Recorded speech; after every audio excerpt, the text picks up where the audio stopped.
তোমরা অনেকেই আমাকে জিজ্ঞাসা করেছো লাল রঙের এটা কি। এটা হচ্ছে মোমো, সাবুদানার মোমো, যেটা আমি বিট দিয়ে বানিয়েছি। একদম নরম তুলতুলে, আটা ময়দা মাখানোর কোনো ঝামেলা নেই। শুধু সাবু দিয়ে বানিয়ে নাও, কিন্তু স্বাদে একদম রাজার মতন। নমস্কার, আমি ববিতাজ রসই, সবাইকে স্বাগতম। আমি আজকে তোমাদের দেখাবো কিভাবে একদম সহজে এই সাবুদানা দিয়ে তোমরা মোমোটা বানিয়ে নিতে পারো। মোমো বানানোর জন্য আমি এখানে 1 প্যাকেট মোটা দানা সাবু নিয়েছি। তোমরা চাইলে ছোটও নিতে পারো, তাতে কোনো অসুবিধা হয় না। একটা বড় বিট কেটে এটাকে একটু জল দিয়ে ভালো করে পেস্ট করে নেব। এবার ছাঁকনি দিয়ে ভালো করে ছেঁকে নেব। নেওয়ার পরে সাবুটার মধ্যে দিয়ে আমি ভালো করে মিশিয়ে নেব। 1 ঘন্টার জন্য এটাকে রেস্টে রাখবো। যদি দরকার হয় আর একটু জল দিয়ে রেখে দিতে পারো। তারপর একটা মিক্সিং জারে দিয়ে হালকা করে ঘুরিয়ে নিলাম। তাহলে রেডি হয়ে গেল আমার ডো। মোমোর মধ্যে যে স্টাফিংটা আমি ব্যবহার করব, তার জন্য আমি এখানে পনির নিয়েছি। পনিরটাকে ভালো করে গ্রেট করে নিলাম। এবারে দিয়ে দিলাম ধনেপাতা, অল্প লবণ, ধনে পাউডার, জিরে পাউডার, সামান্য লঙ্কা পছন্দ করলে কয়েকটা কাঁচা লঙ্কা দিতে পারো।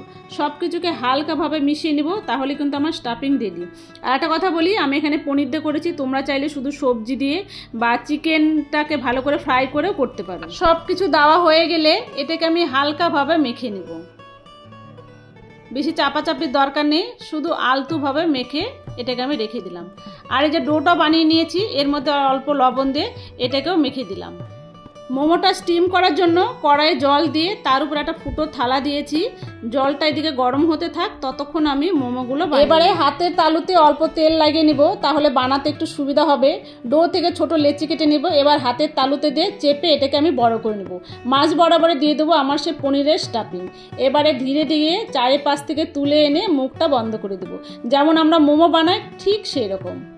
এইভাবে সুন্দর করে আমি এক এক করে সব বানিয়ে নেব।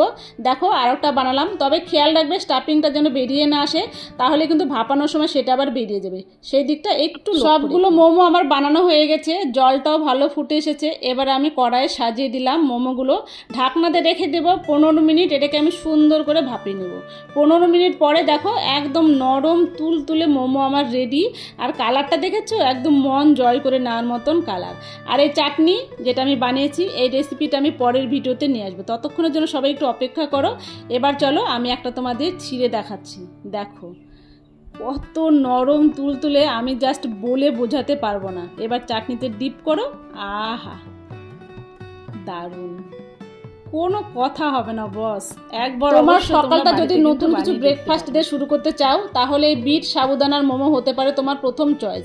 ভালো লাগলে জানিও আর পাশে থেকো। দেখা হবে নতুন একটা রেসিপি নিয়ে পরের ভিডিওতে। ততক্ষণ সবাই খুব ভালো থেকো, সুস্থ থেকো, এনজয় করো। Thank you.